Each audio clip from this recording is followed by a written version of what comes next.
Hi everyone guys, this is Roshan and today in this video we are going to discuss about what is Gauss law and what are the properties of Gauss law.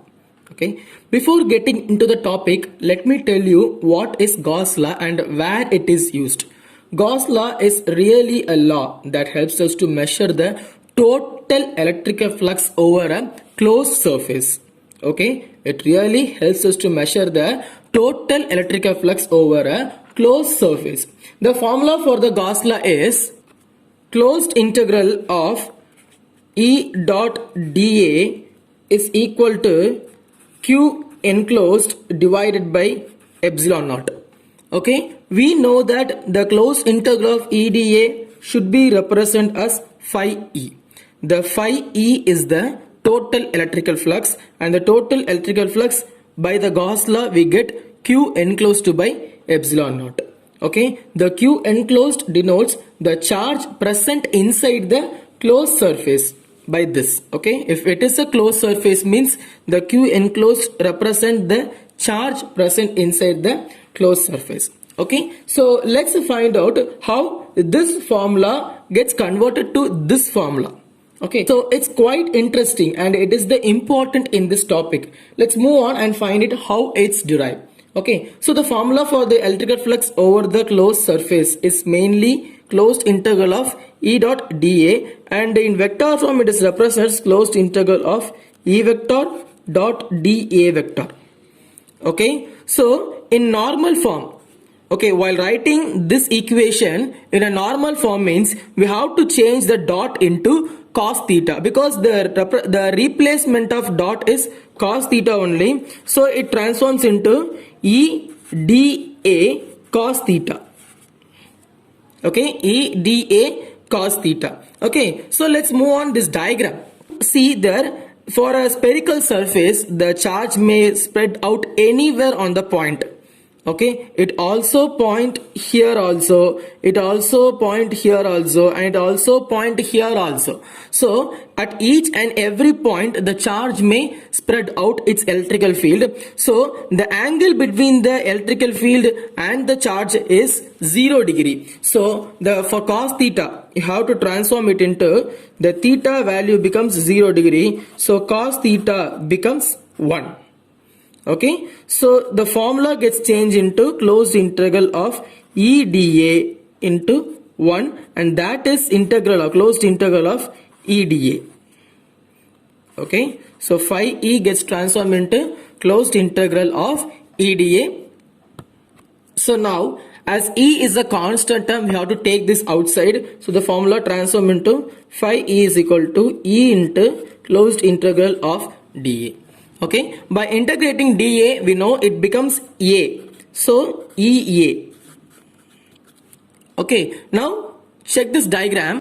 I am using a spherical surface only. Okay, so for a spherical surface the total surface area is 4 pi r square. Okay, so I am replacing the area into 4 pi r square, and also the value for the electrical field. Okay, the value for the electrical field with respect to this charge Q is E is equal to Q by 4 pi epsilon naught r square. Okay, so these both the values are very much important and we need to substitute these both the values in that equation. So on substituting the values of E and A we get phi E equal to 1 by 4 pi epsilon naught Q divided by r square into 4 pi r square. Okay, and we may cancel this 4 pi and 4 pi and this r square into r square. The formula get transformed into phi E is equal to Q divided by epsilon naught, and that's the formula for the Gauss law. Okay, so this equation is also called as the Gauss law equation, and it is the way how the formula for the Gauss law gets derived from the total electrical flux. Okay, an important fact is that this Gauss law equation is true for any arbitrary surfaces, not only for regular surfaces, it also get true for all those irregular shape also which enclose the charges.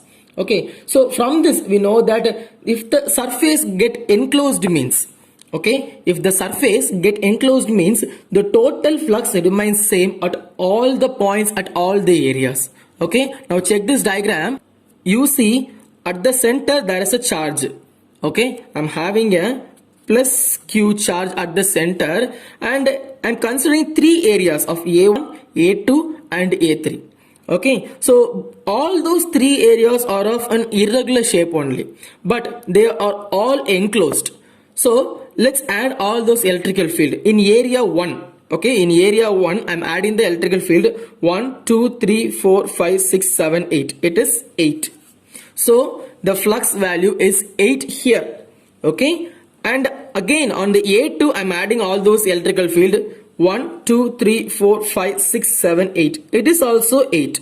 And so the third area 1, 2, 3, 4, 5, 6, 7, 8. It is also 8. Okay, so by considering this, if the charge is enclosed by the surface means the electrical flux may remain same in all those areas. So the electrical flux for A1 is equal to A2 and is also equal to A3 because we know that all those three areas are get enclosed.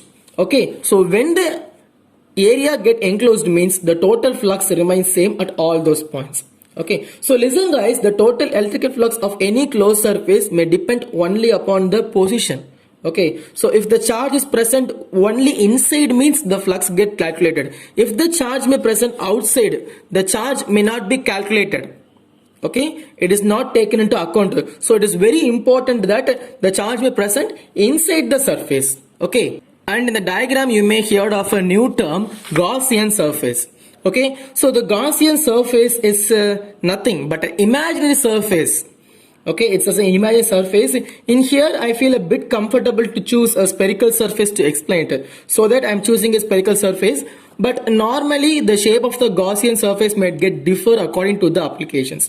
Okay, for a Gaussian surface you need a continuous charge distribution. Okay, there are in general two types of charge. One is continuous charge and the another is discrete charge. Okay, in continuous charge means you get a charge of high density. Okay, you get a charge of high density, so it is a continuous charge. In discrete charge, one charge is present here and another may present here, so the density of the charge gets varied. So listen guys, continuous and it is a discrete. Okay, so Gaussian surface is valid only for the continuous charge only. Okay, so Gauss law also applicable to the charges in motion. So for this reason many people prefer Gauss law rather than Coulomb's law. Okay, but in general both the laws are same only. Okay, in general both the laws are same, but Coulomb's law doesn't prefer any more charge in motion and Gauss law does that applications. So people prefer Gauss law rather than Coulomb's law. Okay, so that's all for now students. I hope you understand and get a clear knowledge about the properties of Gauss law. As I'm always saying that if you are having any doubts about this topic, comment me below, like my video and subscribe if you need more. Okay, see you on the next video guys. Thank you.